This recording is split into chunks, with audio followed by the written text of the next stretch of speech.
I would say to a child, young person, to never give up in what matters to them. Always speak up, ask for help, ask for reassurance.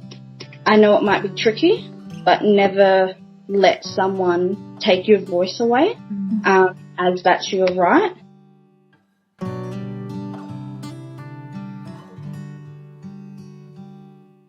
We would like to acknowledge and pay our respects to the Kaurna people, the traditional custodians whose ancestral lands we gather on. We acknowledge the deep feelings of attachment and relationship of the Kaurna people to country, and we respect and value their past, present and ongoing connection to the land and cultural beliefs. Hello everyone, welcome to the Voices in Action podcast with Create Foundation SA team. This podcast is called Voices in Action, Journey in Care. We are excited to be releasing our first podcast series.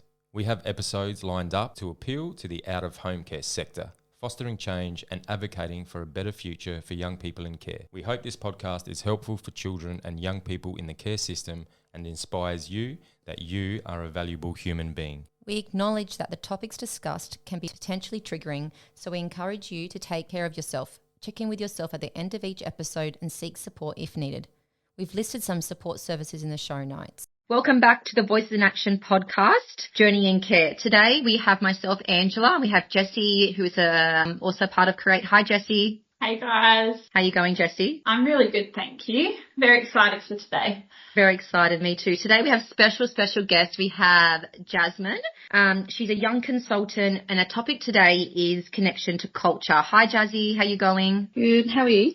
I'm doing good, thanks. Thanks for being a part of our podcast. So we've got some questions we're going to ask Jazzy today, but before we get started, Jazzy, do you want to introduce yourself, your age, the type of placement you were in while you were in care, and what you're currently doing? My name's Jasmine Taylor. I went into care at the age of 9. I spent the first 5 years dramatically moving around placements into all different types of care, emergencies, resi, foster, kinship care, basically everything. Wow. And what are you doing now, Jazzy? So how old are you now?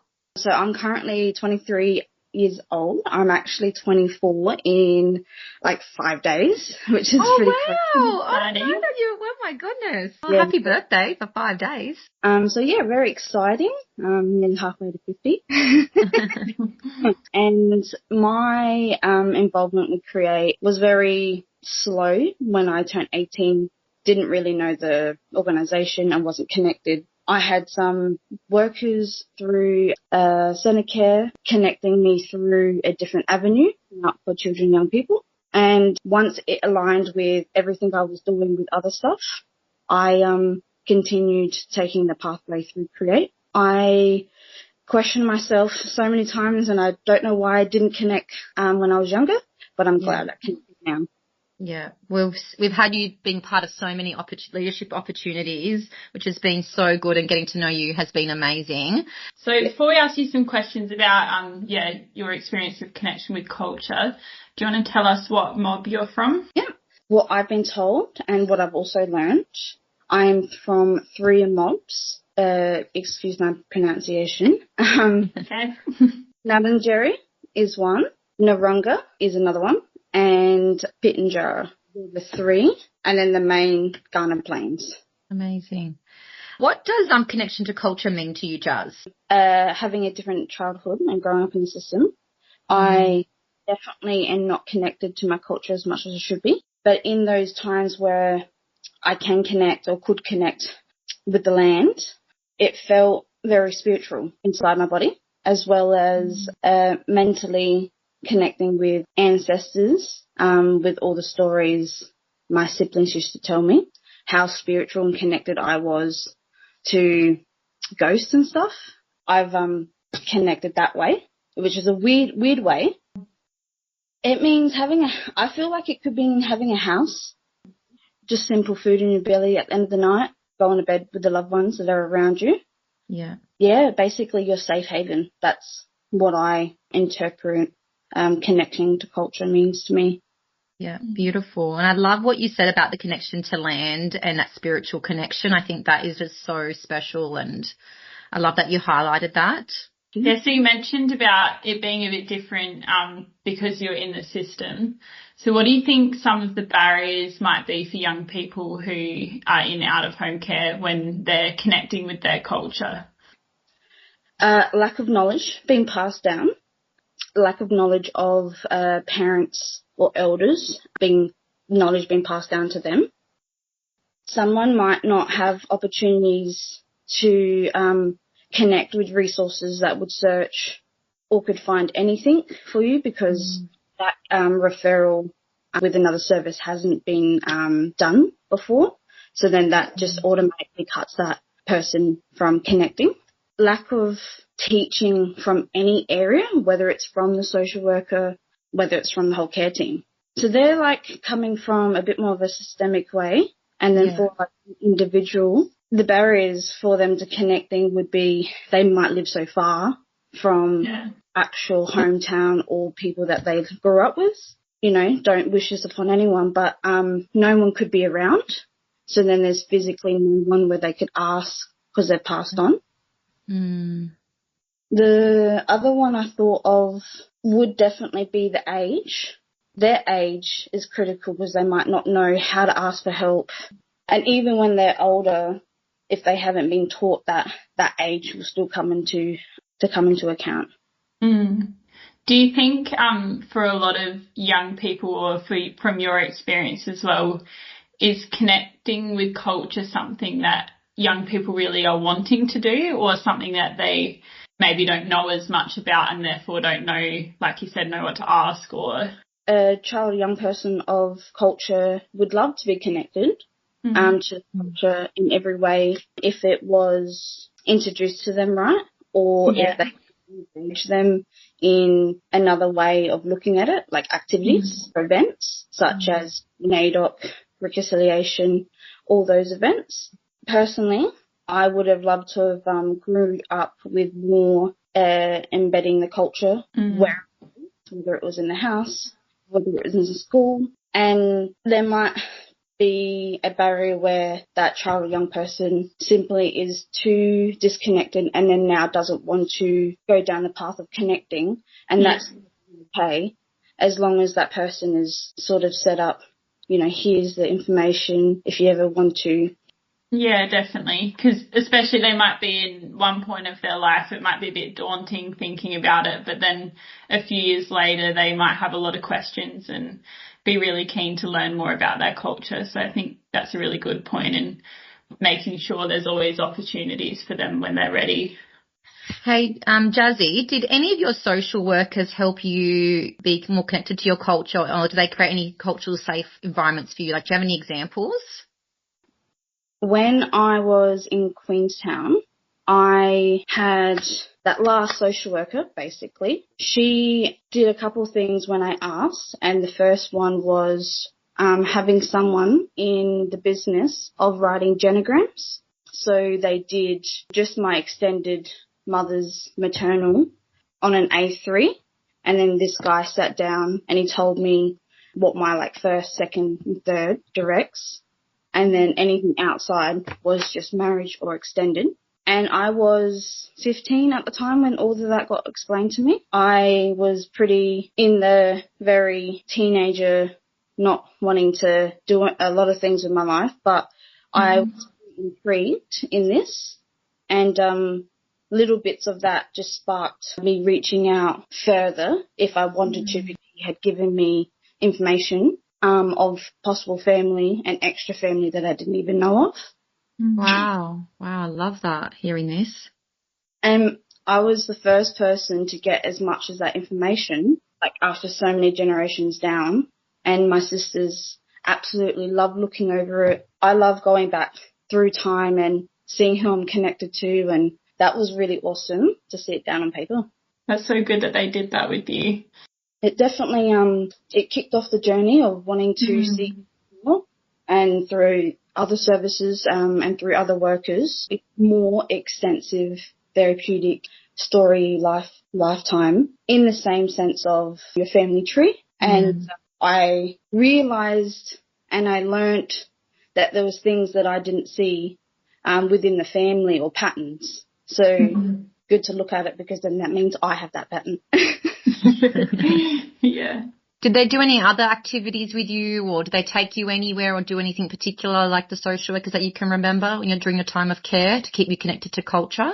So there was mentors that came to the units. They tried to make sure they were Indigenous workers to the multicultural around. Yeah. Those were like just talking sessions. Mm-hmm. But they still had to like get these people in to talk to you about whatever was going on, whether it was the office of the guardian intervening or another service.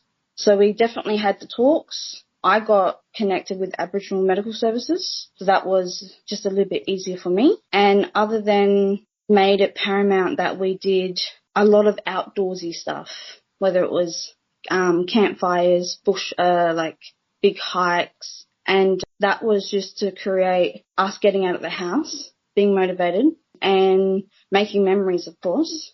And then those memories took me back to the time where I had bonfires with family and stuff. Did they help facilitate any trips or anything back to country or to see family or anything?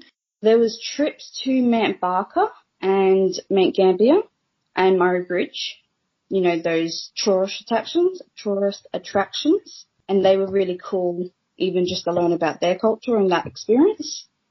I was born here in Adelaide, so me going to another hometown I didn't ask, and they didn't. So connecting events would be the only like family thing they kind of did for me was when I wanted to visit my brother in Gambia, and they paid for the flights, supported that whole situation until he was able to move closer to me. That's really good. Yeah.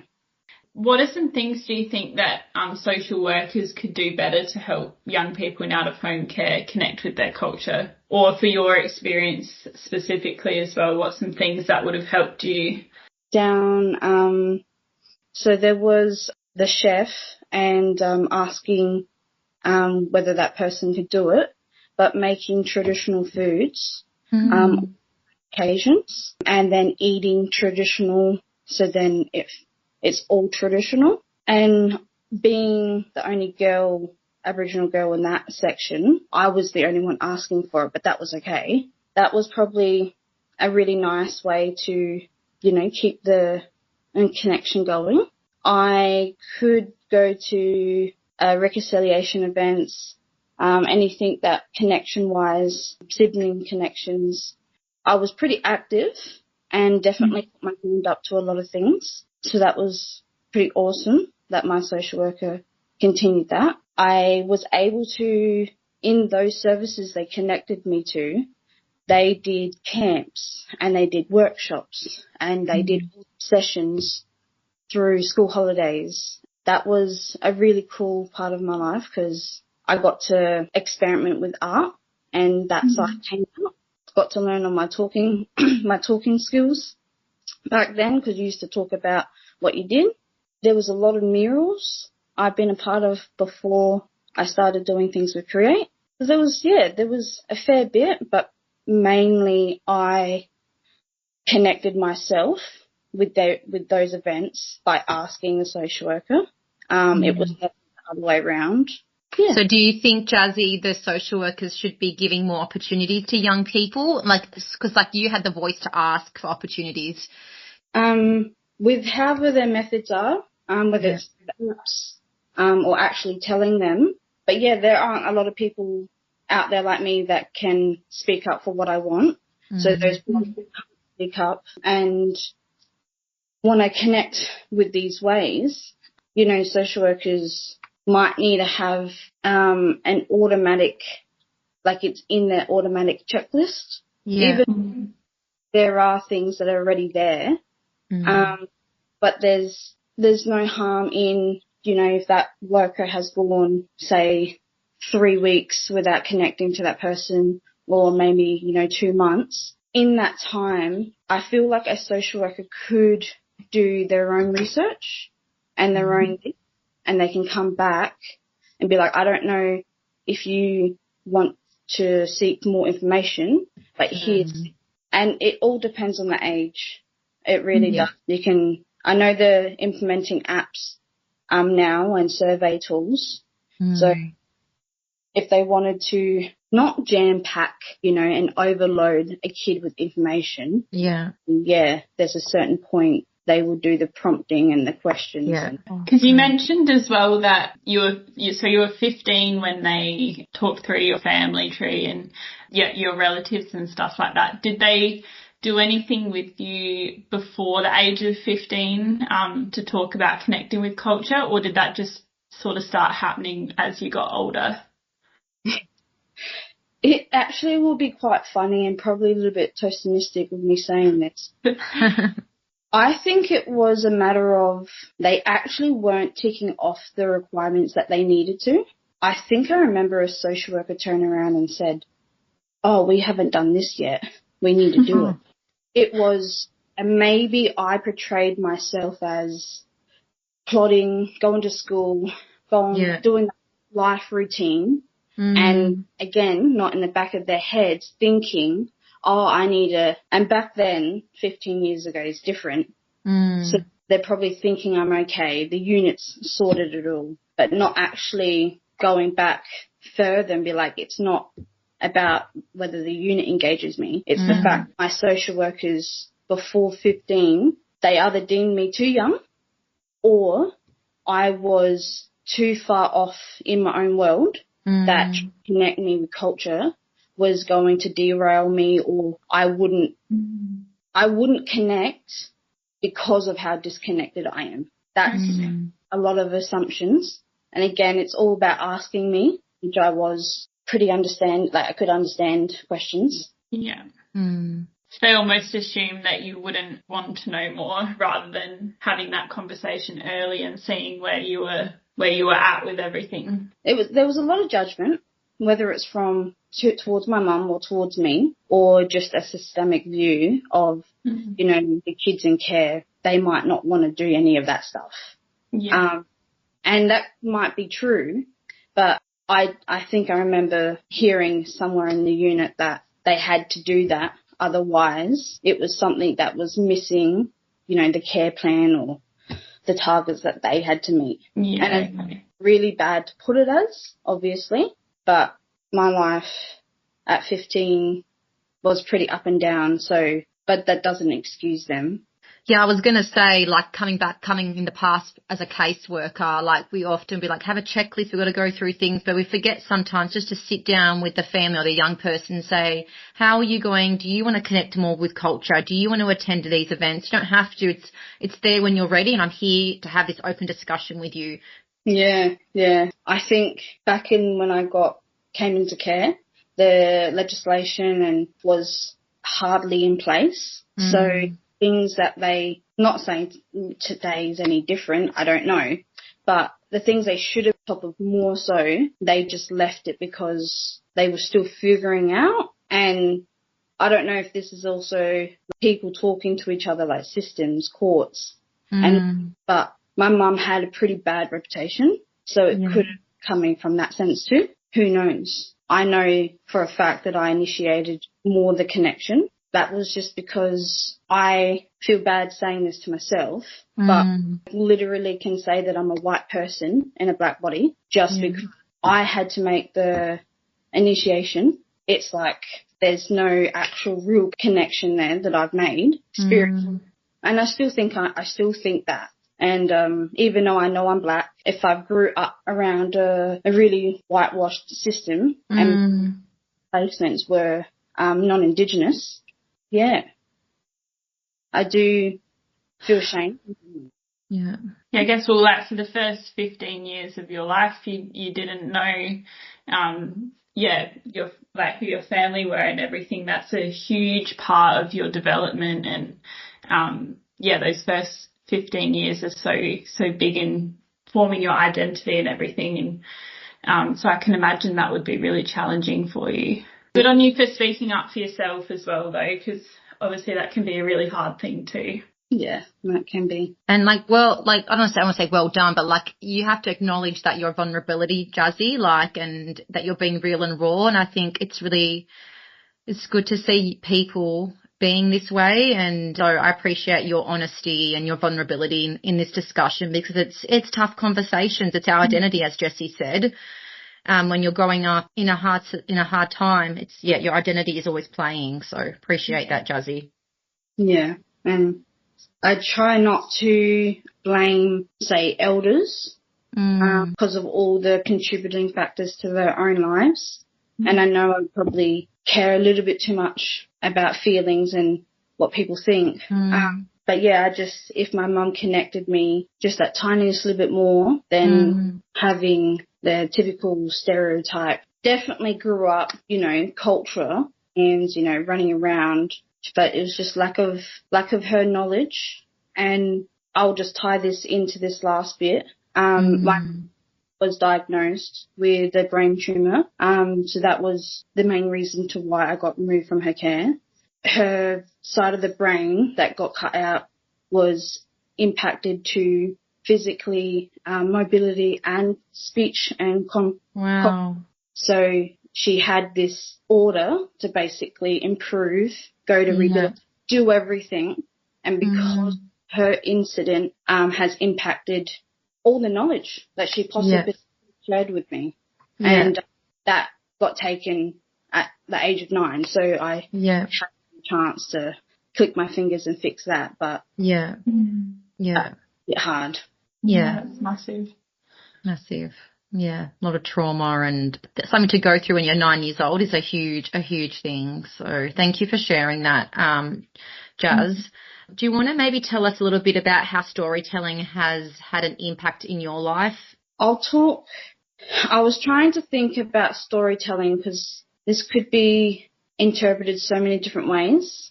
When I went through the Ice Factor program in high school, this program was made around disadvantaged youth. And because I was really disadvantaged, I got onto the program to keep me back in school and get my grades up. In that program, when you went to the ice arena, they had sessions every single time before you went on, and it was talking about literally anything. Career goals, how to present yourself, the love of the sport, how you want to treat people, just literally everything. And I did that for 6 years, that sport. So then it was a lot of group, connecting through me telling my story in Ice Factor and how that helped me and how a lot of things helped me. If I didn't have some of these people through that Ice Factor program, it probably wouldn't have put me on the path that I am today. Wow. And I could definitely say that. Can't remember their names, but the 2 guys, they were just such inspirational speakers. They were actual big speakers in conferences and stuff. And that's where I was like, I'm going to be like you one day.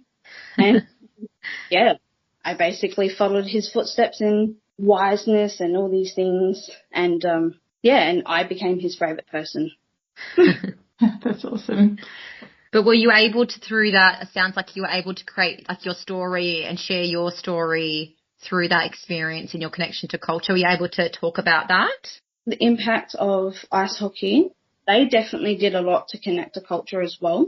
Wow. Did like all the smoking ceremonies, all the Ghana welcomes that I was part of, all the potential opportunities that Māori opened me up to speaking at bigger events. I would say how storytelling impacted my life was a really great deal because I could get a better sense of who I am, how I want to leave my mark in this world.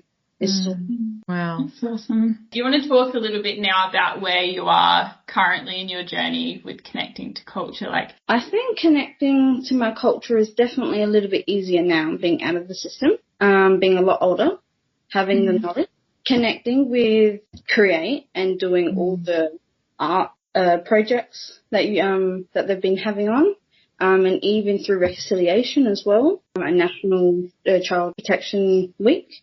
I just feel that I enjoy it so much more, and when I see something, it's like I got to do it, and if I don't, then I have to create it somewhere. And what I mean by that is the first block we did with Create on the gym block, Snap the Stigma. I basically wanted to create a piece in my house where I paint that same design. And because, again, essentially that was a group effort of putting all of our efforts into one. But then I took that as a stepping stone through what Create taught me. Not only that, I just loved the fact of drawing and colours, and I just had a whole plan of decorating things in my house to the door frames and basically creating a little business, but not actually going legit. I'll explain that personally, but I had some ideas that I wanted to change around the house. So that was a way that the way it's connecting to me right now is the art. Without rambling on too much, I connect through food. Cooking a lot for my mum on the weekends, making sure that there's heaps of leftovers because that's the way. I'm slightly just connecting with the inner self of me and my pets. Don't know how to explain that, but yeah, just thinking about things in life and what I could do around the house. Because things were introduced to me at such a young age, I thought, why can't I do that for myself? So amazing, Jazzy. And it's an ongoing journey that you're going to have. Life is an ongoing journey and connection to culture is an ongoing journey. Do you have any tips or encouragement for young people who are still in care that might be feeling disconnected to their culture that you want to quickly share before we wrap up, Jazzy? I would say to a child, young person, to never give up. In what matters to them. Always speak up, ask for help, ask for reassurance. I know it might be tricky, but never let someone take your voice away, as that's your right. If they are of a very young age, then I would tell them to make sure they get their social worker or their care team to listen to them more so. If they need support workers or anything to help them do that. Thanks so much, Jazzy, for taking the time and sharing those tips and your experience. We've really I've loved learning more things about you, Jazzy, and your journey and your connection to culture. So thank you so much. Thank you, Jessie, as well, for joining us on the podcast. That's all good. And, thank you. Everyone take care of themselves and reach out if you need any support.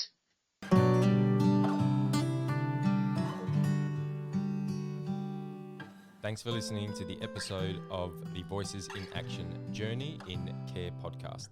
Remember, we have support services listed in the show notes. If you liked this episode, spread the word and leave us a review. Thank you.